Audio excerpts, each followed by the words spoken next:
roll hood in the sun or clench a happy clam from its cradle of foam. Instead, the two of them wormed their toes through a half-mile of coast-plucked cokiness from the surf-chucked sand into the breaks between waves, and there, beside a fist full of feldspar peppered into dirt, a jellyfish's rainbowed remains. Luminescent dew, a gelatinous pork belly of blues smoother than the moon's bone edge, wider, even, than the open-mouthed ocean. How to resist being swallowed by tentacles? The shore crowned with gems of near dead cells, nematocysts barbed to protect even their rot.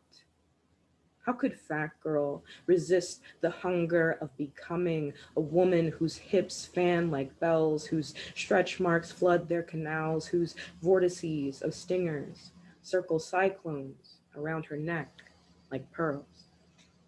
Thank you.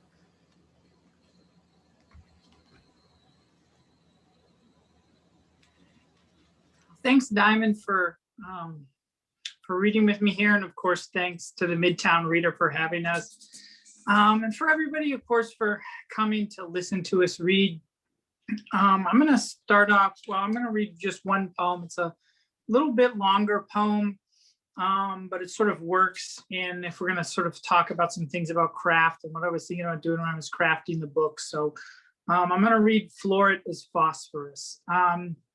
One thing that I guess I want to say before I read this poem is there's a lot of Forde poems in the book. There's sort of like a series of them. And also this poem is doing something that some of the poems are doing in the book, in which the speaker of the poem will interrupt himself. He'll sort of like say something and then he'll come back to what he was saying before. So if there's any of those jarring shifts, that's because the speaker's interrupting himself. Forde is Phosphorus. Oxygen blackmails the glow, a low natural radiance for rock and skin cells. Though there are separate damages from the phosphor of fluorescent lamps to the overbright smolder of shin sparking pale to pale on grass. Keen, a sharp edge or very eager perception, as in a bird once traveled across the continent recalls forever those same strains of muscle. Memory as an energy rewoven, keen to lament or wail for the dead, as in a man holds among other survivors her skin and cotton sheets before she wants to be bird, wrist pinned, him swallowing the blue blotch in her eye white of their eyes, her eyes, theirs, pupils flickering, lids quickening, an orgasm. Though, if I must call you bird, if I must say, if I must, flesh provides more filler than feathers, however skin recognizes its reliance on the scale from lantern shine to shade, the burn it must endure to be or not be bird. We situate between the bright flicker of man and woman. We retreat into the duskiness where pheromones emit. Wearing gray overalls and no shirt, a man wades into the river's open cells. He scopes a sundress snagged in reeds, sunflowers patterning white cotton, darkened from crawdads and clay. Come, bird. If skin, stone, feather, or bone rests from phosphorus, a shadow, a white flag in water, a marker of grass where bodies grate, then we must admit the blue moth of flame, us. Under the outside spigot, I tip a clear plastic jug, turn the nozzle, and watch a moth ruffle into the container. Every day, the moth nests in the cooled air of the pipe, slurping the remnants of drainage. She finds herself urged to the wall, pressure, oxygen, and silt, wings beating toward the light she tried so hard to hide from. In this version, you are the moth. In others, it's me. How can we make the corrections we need to, like a person wanting, because of injuries occurred in the moth's trapped state, to remedy another, when in rescuing, we rasp from wings the powder which gives her height? The Solar Seer, a star plasmas its chemicals on air, the electric. See, A man steps into the net of lamplight. He holds a glass of water at the carapace of his belly. The scent of him, like paper burned up and left in rain, looms. The man lays out the dress's material on the riverbank. On red earth, cotton presses like a map where routes are scored in burn marks and the aftertaste of supermarket perfume. He says these mountains, ridges wrote from leaf to leaf, allude to flesh and quills. She will be remembered more than a neckline welcome as dirt roads, the times townsmen fucked their wives like sparrows and thought of her, the braiding feathers. A woman attends to a paper lantern powdering on grass. She knows light diminishing, the overbright of what it is propelled from, dies out until it arrives at what it is propelled towards, is how one locates in the world. Stepping into the pine-scented pungency of a man's sweat, she either concedes her own perspiration or possesses it. A woman carries the paper lantern into the woods until its white wings are swallowed. A man, attracted to a moth in a jar, shatters not the glass which hoards the insect's small breaths, but opens the lid and liberates it of its wings. A woman watches, horrified, but holding her daughter, making sure she notices the delicacy with which the man controls the tweezers, revolves the moth's abdomen through the fluorescence until it is only the artifice of moth, a mirage which, if ever obtained, if the lamp is carried far enough, the bird sighted high enough, the dress found in water, destroys the image. 17, I remember her age, your sister, an Easter Sunday when we hit the market and the burning started. Navy men stationed near Ponderay peacocked their suits around the square.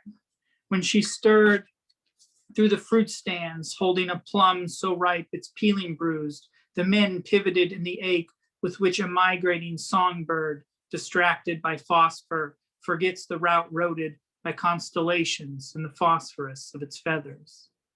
Alas, we are tired of stars and stroll under the skyline's electric wash. When you draw close, I feel phosphorus, not phosphor. When you wander near the ornaments of shop lights, your frame etches against the window the way rain breaks silver on sidewalks. From somewhere, the drum of tires on streets, the hum of bug wings on air, the hum of street lamps whitening on wind. We leave that section and stop and sit on a bench. The sky is a marble dropped in water. A disoriented swallow flies around a lighted window, exhausted. On a plum branch, she hung one of the empty Coke bottles she'd lured into a bird feeder, the red water a filler for warmth, a hungry hummingbird takes, heart hard pressed to wing beats, feathers patched with enough adrenaline to trick the sun. We are so overwhelmed with emotion, we move both backwards and forwards at once, though some emit a heartlight violet enough to consume them. A match struck in the lowest oxygen chamber of her lungs, the lantern rose along and keenly lit her face, her eyes, the skyline, birdmen exhausted over in their polished shoes.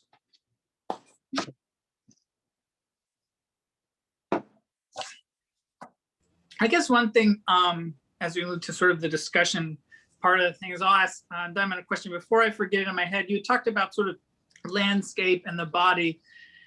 And I was wondering, I guess, sort of like, what do you think landscape's relationship is to sort of the human and the body? I know that, you sort of are more from the South. I'm sort of a Southern transplant. How do you see those things sort of working in? Yeah, something I've been thinking about a lot lately, and that's both like maybe starting in mother body and then kind of moving towards this like new project that I'm working on, is thinking about a mutable or transmutable South, right? So in what ways is the South something that we can kind of take with us? If that makes sense.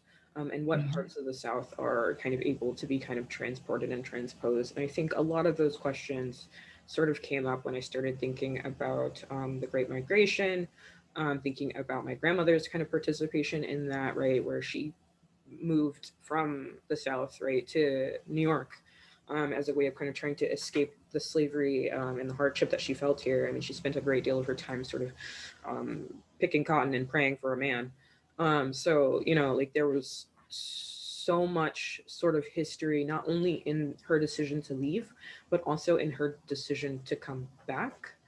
And so now I'm really trying to kind of reckon with how I am carrying that decision within me. How do I kind of carry the South within me? In what ways, or kind of what are the consequences of carrying the South inside of me when the South has a kind of a history of rejecting Black bodies like mine, right? And even still, I can think of the South as home, and I think of Atlanta in particular as like my Mecca. And, you know, that is part of the South, even if it might kind of feel like its own island sometimes. And so I'm really kind of interested in thinking about the ways that we sort of have this landscape and it kind of builds into us, right? And we kind of project it outwards. And in what ways do we do that?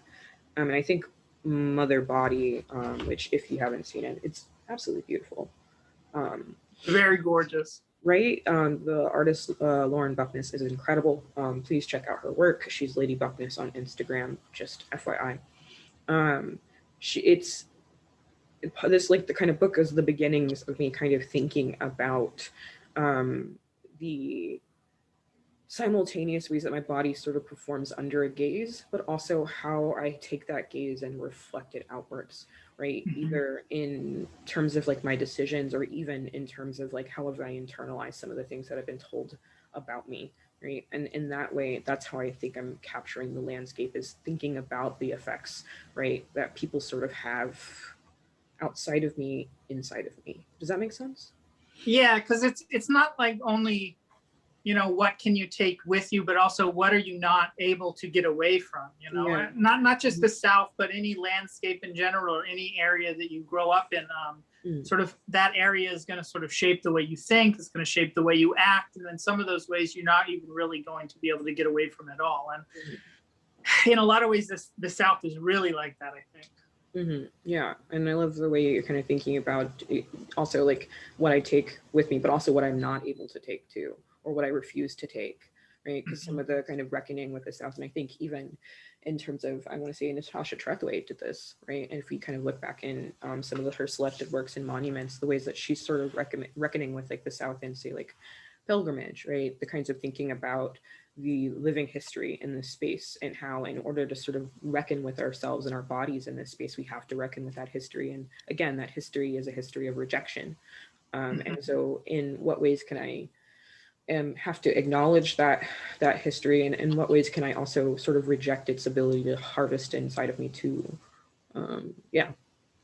Yeah, and I think that sort of the way in which I was able to try and do that in my book is sort of not, is more of like sort of like the environmental sort of destruction that happens in the American West. You know, strip mining happened. My parents live in a town called Anaconda, Montana. And near Anaconda, there's this thing called the Berkeley Pit, which the sort of Anaconda mining company had all the sort of like mine waste would come into it, and it's this sort of just giant wasteful pond. And sort of like the infamous thing about it is, you know, one time a flock of geese came over and landed in the Berkeley Pit, and they died from just being on that body of water. And of course, they're going over it and they think it's a body of water, they think it's a land, but it's just sort of just toxic environment, and they all died. And in that way, I think sort of the landscape enters in my poem. We have a question. If Okay. we kind of bring it in. So, if you leave or escape a place, what do you leave if you leave? Are there diminishing returns, or do you leave less if you return often or not at all? I guess I think that that's probably different for every person and every person's situation, maybe. I mean, also, you know, depending on where you are, I guess it depends on how many privileges you have in that situation you are in to begin with. I don't know if there's any sort of one answer for that. And I think it's sort of like, you know, depends on so many different socioeconomic factors, plus family factors, what type of place you grew up in, who your parents were, how you grew up. It's really hard to answer for everybody in that situation. I feel like for me, I'm really interested in thinking about resonances, right? And so I guess if I had to think about like if I left a place, What am I leaving behind? I mean, a big question is, why am I leaving that space, right? Because I think that has a great deal to do with why I am, like what I'm leaving behind. For instance, I think this is kind of small and silly, but I'm moving to North Carolina soon. So that means I'll actually be like leaving Tallahassee and I'll be kind of moving forward into North Carolina. And so there are ways that I can kind of think about how have I contextualized like my being in this space, right? What am I leaving behind? And I'm like, well, hopefully I think I achieved something at the university, right? That kind of stays behind with me, achieved something within the community that I hope stays behind with me, right? But I'm also sort of leaving um, a series of profound difficulties that I kind of navigated in this particular space, right? Mhm. And kind of moving forward. And I'm also sort of leaving the sense of one self, right? So the self that I occupied here was very much a self that existed in terms of being like a student, right?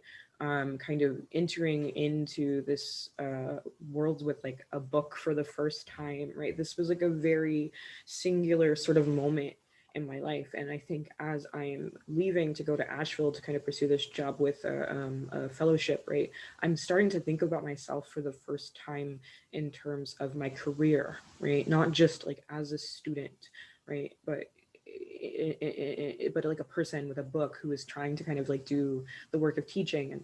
And so I think Mhm. one of the things that I'm leaving behind is like one, this legacy that I hope I am leaving, right? But two, also this understanding of who I am here, right? I think I very much sort of shaped the narrative of who I am and who I'm allowed to be in this space. And now I'm kind of leaving that behind. And I'm really kind of excited about those new possibilities.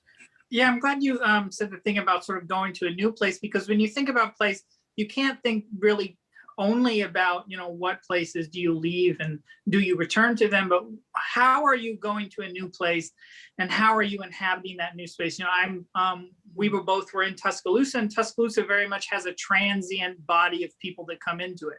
And because they have sort of like a very transient population that's there for a short time and then leaves, they sort of treat it as sort of like a little vacation spot that they don't even have any sort of community roots in. And so they treat it as disposable.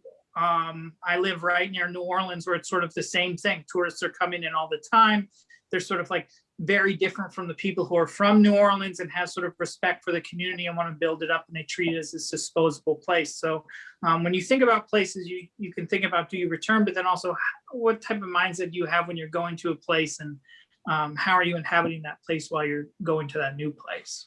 Yeah, I think so too, definitely. I love that example, right? Because I do think that is a kind of firm example of the legacies we leave in a particular space, the ways that we kind of occupy that space and the ways that we kind of accept and see ourselves in that space, right, can leave something long term, right? And so I really love that example, and I'm really thinking through that. And I think the kind of question about like what happens when we return to that space is largely dependent on, have we Mhm. changed the ways that we define ourselves and define our occupation in that space, right? Has that transformed or changed in any way? I'm not sure if I've experienced that yet, right? But that is worth considering. And Yeah, definitely. send us more questions if you have questions. Yeah, please ask a lot more questions. I do want to ask you a little bit about what you think, like how you're thinking about love in your book, Mhm. right? Because there's so much. Okay, so first off, everyone needs to know, full confession, I'm obsessed with love poems, right? I'm obsessed with love and thinking about love and thinking about yearning and thinking about love poems, right?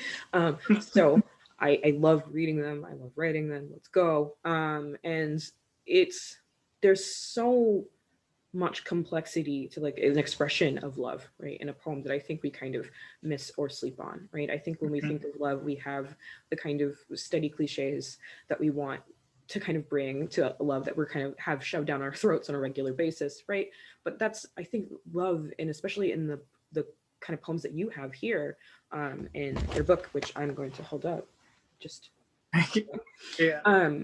so it feels more complex, and I think the ways that it feels more complex is the ways that you're kind of using even like the natural landscape as a sort of lens into, right? I like how you're thinking about sort of this intimacy through nature and how it kind of also then feeds into this intimacy between like another person or a relationship, right? And I really was just kind of wondering, like, how were you thinking about the different sorts of love within this book? Well, I think I was using those poems as a way to sort of think through a relationship that I was in at the time. Mm. So I was using those poems as a way to, and just like sort of like how the title of the book is The Amateur Scientist Notebook, and in a lot of ways I'm using these scientific concepts not to prove a scientific theory, but to use them, as you say, as a lens to kind of figure out sort of some things that had happened to me in my life. And so in the same way, I'm sort of using those situations to try and figure out sort of what happened in that relationship, what was good about it, what was bad about it. And also not necessarily to be 100% honest on the narrative events that had been happened, but to use them as a way to be more honest about sort of the impact of the relationship, sort of on the feelings that I had about it and stuff like that. The environmental aspects sort of just came in because of sort of like environmental destruction that I talk about of the West is very similar to sort of like the destructive nature of that relationship. Oh, wow. Yeah, that's powerful.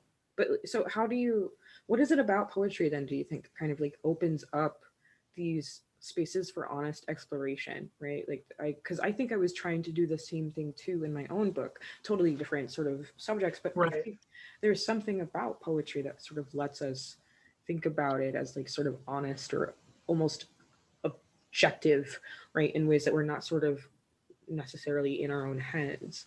What is it? Well, I think that maybe poetry helps because you don't have to follow sort of as much of a straight line. I know that fiction in a lot of ways can sort of like juxtapose itself and it can go back and forth, but poetry, other than the sort of narrative poem, doesn't have to sort of move in that straight line of prose and that straight line of a story. And so you're sort of able to get the sort of complexities, the contradictions and all those things that sort of happen when you think about love. Yeah, I love that. I love that. Because I think one of the things that I guess I'm starting to kind of come to terms with poetry is that it's basically just me expressing the same obsession over and over and over again. And just like letting people go along for that ride. And in a lot of ways, I suppose that's how Mother Body came together as a book. It sort of just kind of came together itself in that like I am incredibly obsessed with like these ideas and these concepts around motherhood and how motherhood is sort of read on me and how do I sort of embody motherhood and how do I reject that for myself or how do I redefine that for myself. And it was all just me thinking I was writing about something different and then realizing no, you were actually writing about this thing the whole time. And it's really, I don't know, just one of the beautiful kind of blessings of poetry is that it holds my obsessions without judgment, I guess. There's something about like I'm sure like the poem when the poem leaves myself and it gets to a reader, maybe that's where the kind of judgment space comes back in. But it's when it's me and kind of the intimacy with the language itself, right, and just the ideas that have been kind of swirling around. There's something about it that feels compassionate, and maybe that's compassion that I'm bringing to the page, and I just don't really kind of realize that I have that level of compassion for myself or what it is, but the process is really compassion, I feel. Well, one of the things I love about your book, and then, when students ask me sort of like, when they're trying to find their voice and what they should do, is the thing is that, no matter what your voice is, you should be authentic in what your voice is. And sometimes being authentic means setting yourself up to be vulnerable. And it's obvious that you're being authentic in your book. And that's one of the things I love about it. Hey, thank you so much. I really appreciate that. I think it's, I'm proud that there's this like kind of voice of authenticity that comes through, even when there are definitely things in the book that are completely made up. I unfortunately like there's a poem at the end of the book, Fat Girl Climaxes at a gym.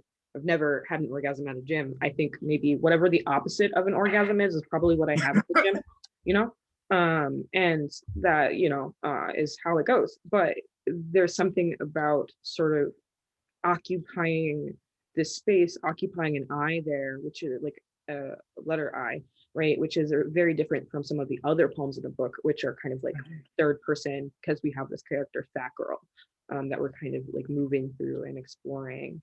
And I lost my train of thought, but it's okay. Well, that's the thing. That's the thing about the book being more than, rather than being honest to what happened, is being honest to the impact that they can have, and honest to the communication that can be displayed by the reader. Like, you never had that orgasm in the gym, but it's more authentic, and you can express those things to the reader because you're not talking about, oh, I went to the gym and I got sweaty and I went home, you know? Yes, I think so. The kind of audacity, right? I'm really interested in thinking about how my body is read as extra or excessive, right? And then how do I kind of embody that or use that as a power, right? That's kind of a little bit about what Fat Girl is doing. And what I'm trying to do is I'm trying to very sneakily hook the question in the chat into. Okay, I was gonna say, I think we have a question, but I don't know if I know how to see it. Yeah, so the question is off topic, but how does having a central character, bird, Fat Girl, and a narrative influence your collections, as opposed to unconnected or unidentified characters throughout a collection? Do you prefer cohesive collections as readers? Well, I think for me, it depends on whatever project I'm working on. Obviously, it's easier to tie all of the stuff in and say, like, here's thematically one book if you have characters that are reoccurring and sort of the same speaker at all those times. When I first started writing the book, I sort of thought it would just be one long poem, and I started writing it as one long poem, and then it broke up. And that helped me initially sort of like thematically tie all of the poems in. So it's easier in that way. But then, of course, it's also limiting too, because, there's some stuff that doesn't fit into the book that I might have written that won't go in there because they're sort of not within those same thematic themes. So can I double dip back into the book? Can I read a poem? Is that okay? If you want, yeah, definitely. It's my book again. I just figured the best way to kind of answer this question is to have an example, and I can't assume everyone in the audience has read a book. So hopefully you are okay with this, audience, but I'm going to read another poem. On the way home from a business trip, Fat Girl pulls into McDonald's drive-through in a town she'll never see again. So when the attendant, anonymous in a macrocosm of microphones, asks Fat Girl if that completes her order, Fat Girl adds a McFlurry, finally free from shame's ballet in her throat. Fat Girl pulls to the window and chitters like a murmuration of starlings. They both know Fat Girl can't afford this meal. Fat, a currency, the nickels and dimes of a kilogram, and Fat Girl wealthy already. But when the attendant hands Fat Girl her bag, they speak only the sticky sap of thank you, please, and the world sweetens to soft serve. Fat Girl returns to the uptick of traffic, shucks her burger's wrapper, the crinoline slip reveals the golden wheel of bun beneath. Yes, Fat Girl loves herself too. In the mirror, Fat Girl sections herself into flavors. She cups her stomach like a soy ginger flake, brushes her biceps, and imagines the marbling as Wagyu steak. Love, too, is hunger. Fat Girl sings to her steering wheel, then trowels a nail through reckless teeth, uproots a sesame seed. Oh, Fat Girl, you are perfect in your longing. Who hasn't wanted to be filet mignon, to melt in buttery love on a beloved tongue? So I think for me, right, that was one of the first poems that I wrote where like Fat Girl became a character, right? There was a Fat Girl that sort of appeared in a poem before. Actually, she kind of appeared multiple times as this kind of weird side manifestation. One of the first poems that I wrote her in, she didn't appear at all, but Fat Fuck, right, in the book, is this poem that I had published in the offing. And it was kind of me thinking about literally the kind of language that's been placed on my body about my fatness, right? And kind of exploring through that. And I think the more that I kind of used poetry as a means to explore that, the more I kind of shaped Fat Girl into being. And Fat Girl kind of became this manifestation that helped me explore shame, right? Because I think, and I don't really kind of talk about it a lot, but I think shame is a ghost, like a thematic ghost in the back of the book, right? And so having a central character like Fat Girl was basically allowing me to kind of explore all of these different manifestations in which I'm supposed to be ashamed of my body, ashamed of myself, ashamed of who I am, right? And how I don't want to subscribe to that narrative, right? And so Fat Girl was, yes, like my kind of manifestation against that shame, but also manifestation of self-love too, right? And I was talking a little earlier about like kind of the complexity of love, but I think self-love is like one of those ways that we kind of bring that complexity into the game, right? And I do think that Fat Girl really kind of helped me to explore that in ways that I don't think I would have been able to do openly and honestly with myself, right? When I have so many things telling me I can't love myself. Go ahead, Jessica. So that brings me to one of the questions I wanted to ask you, which is sort of like, how did you decide how to section off your book? My book doesn't have any sections, but I've been thinking about for other projects, how am I going to group certain poems into sections? How did you decide to use, and sort of like, why did you decide to put all of the Fat Girl poems sort of mainly into one section rather than sort of in other books you might see them sprinkled through? Yeah. For me, I wanted the concept and the idea of mothering to kind of complicate as the book progressed, right? And so for me, opening up the book, you kind of see the things that you kind of expect when you hear like mother body, right? When you kind of think about that word, think about that phrase, and think about that, you expect womb work, you expect motherhood, you expect those things, right? And so I wanted those expectations to kind of be the thing that opened the book, right? But then as the book kind of progresses, right, the kinds of the ways that we think about mothering is also complicated, right? I talk a little bit about how, I think in like an interview once upon a time. Anyway, I talk a little bit about how I wanted it to be both a, not just mothering attributed to me having a uterus, right? Which is, I think, the thing that's been kind of subscribed to me, but also the other ways that I kind of choose to mother, or I'm kind of forced to mother, or I'm asked to mother, or tasked to mother, right? And one of the things that I kind of do as I'm dealing with this shame is that I have to learn to mother myself, right? And so that mothering of myself becomes a sort of love, right? It becomes this kind of attempt at love and this definition of love, right? And so as the book progresses, how I am learning to mother myself also sort of progresses, right? Also, I think that as I am kind of loving an embodied self, I'm also learning to love a collective self, right? And so how I kind of fit within a larger community also sort of complicates as the book goes, right? Until it becomes sort of Fat Girl and she becomes the kind of stand-in that can kind of embody all of these different spaces that I can't embody myself. And yeah, so it's just kind of me really being in love with love. How did the shaping of that take place? Did it sort of the first draft of it already have that, or did you have to rearrange poems once you decided that? Definitely not. Yeah, it kind of stumbled into that maybe in some of its last stages. For sure, I could tell that there were poems within the book that sort of spoke a little closer to one another, that felt more kind of in their own community. But I definitely had to have amazing friends who are incredibly attentive and love me dearly, dedicate some of their time and some of their day to reading this manuscript and being like, hey, you should move this poem here. Right.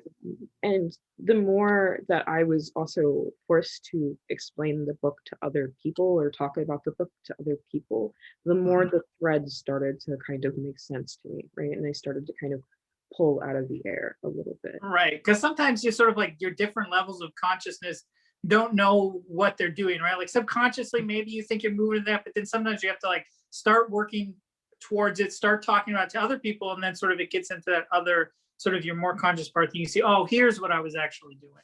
Yes, exactly. Yeah. So how did you go about organizing for your book then? Well, like I said, the book started out, I thought it was just going to be one long poem. But as I sort of started writing it, I started realizing, okay, well, this poem, I wanted it to be this way, but I can see that it wants to be on its own. And then sort of as I started sort of working into the idea of a floret. So a floret is sort of the smaller flower that makes up the composite head of a larger flower. So like a sunflower has those smaller flowers within it.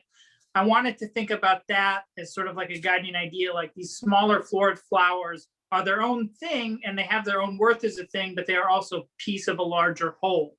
And so I sort of wanted to structure the book in that way, not only on sort of like the serial poems that are larger poems that have each individual poems with them, but sort of coming back to the idea of the floret and circling around sort of to those themes, but even within the poems where there's sort of like the poems that interrupt the larger poem. So I sort of started thinking about shaping the book in sort of like, how could it be sort of secular like that? How could it mirror the idea of a sunflower with its smaller parts making up sort of the larger parts? But all of that sort of, I think, happened really in redrafting. Nice, incredible. Do we have other questions? Just a reminder, if you have a question for us, there is a little Q&A button at the bottom of the screen where you can type in your question and bring it in. I have a question. Something that I'm very curious about with poetry in general is title formation. I think you both have such interesting titles.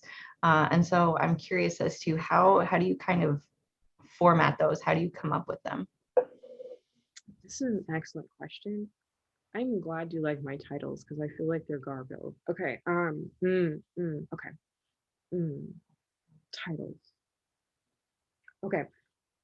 No, Jesse, do you want to go first? I can go first. I struggle with titles too. I think I just have too high of expectations for my own titles. Maybe it depends on the piece for this work. Because some of the things I was doing in this book was I was appropriating forms. So I was going and finding different scientific charts and taking the form of those charts and turning them into poems. Those titles are already there for me. Table 2.1, Field Guide to the Idaho Phosphate District. Those were the titles of the forms that I had appropriated. Other titles, I guess, I just got sort of easily because I wanted more floret poems and I wanted to signal that here's another floret poem. I think titles are different sort of for every poet and sort of they're different for every project that I've been working on. I'm working on a sort of a book of triolets, and the triolets is a real short poem, but I wanted more space for what was happening. So I decided to tell the narrative form of the poem in the title. So I think that titles will come about differently depending on sort of like the different projects that I'm working on and what I want those poems to do. Okay, so boom.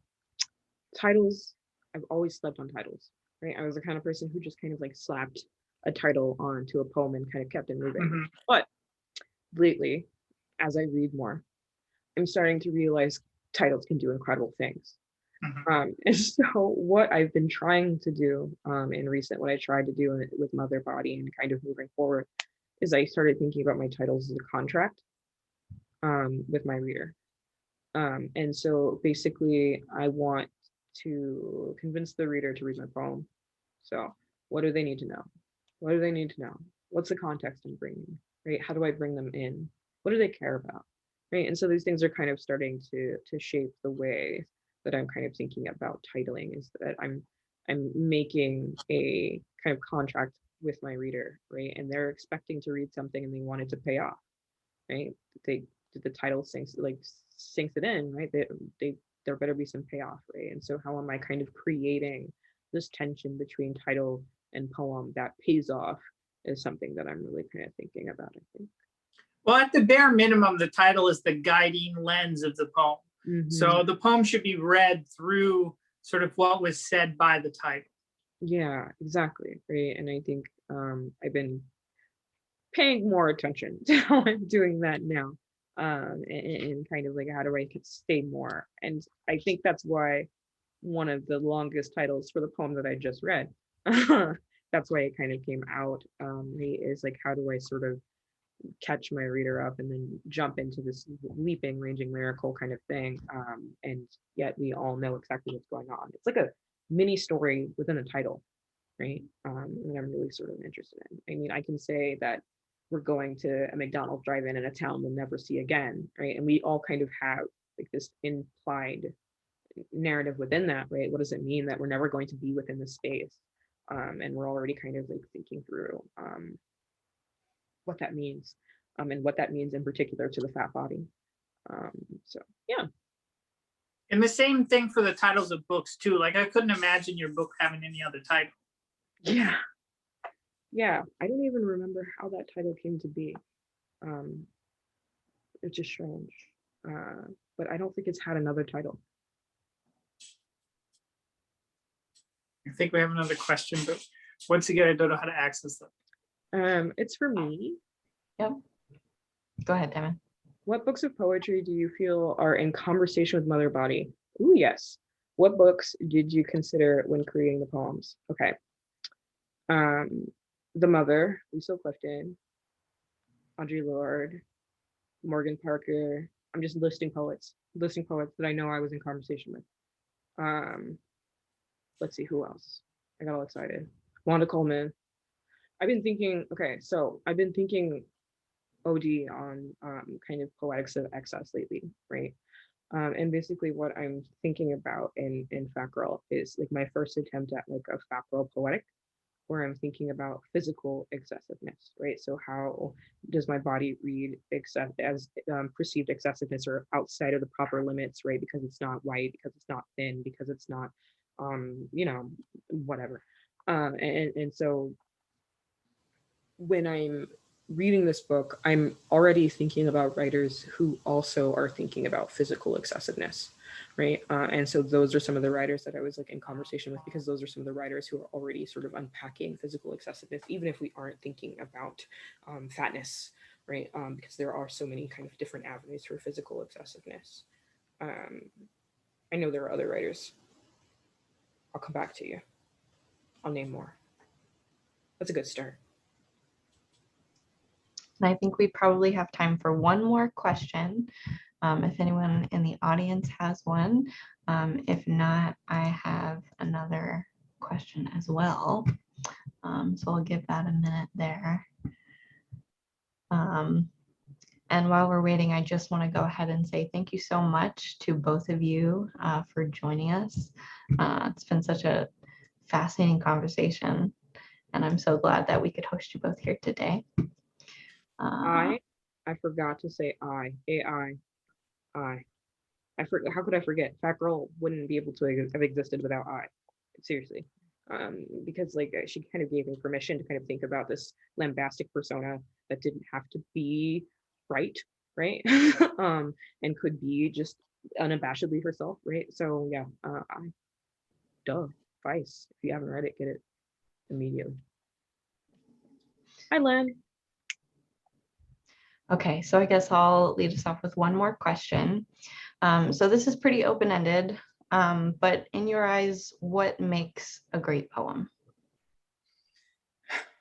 Well, I think I touched on this earlier, which is basically just authenticity, like whatever it is you have to say, I want it to be authentic, and I don't want it to be an imitation of something that you've read. I don't want you to sit down and be like, I'm going to write a poem that looks like a poem, I want the poem to be authentic in its voice. I want to be authentic in its form, and I want the sort of the form to match the content of the poem.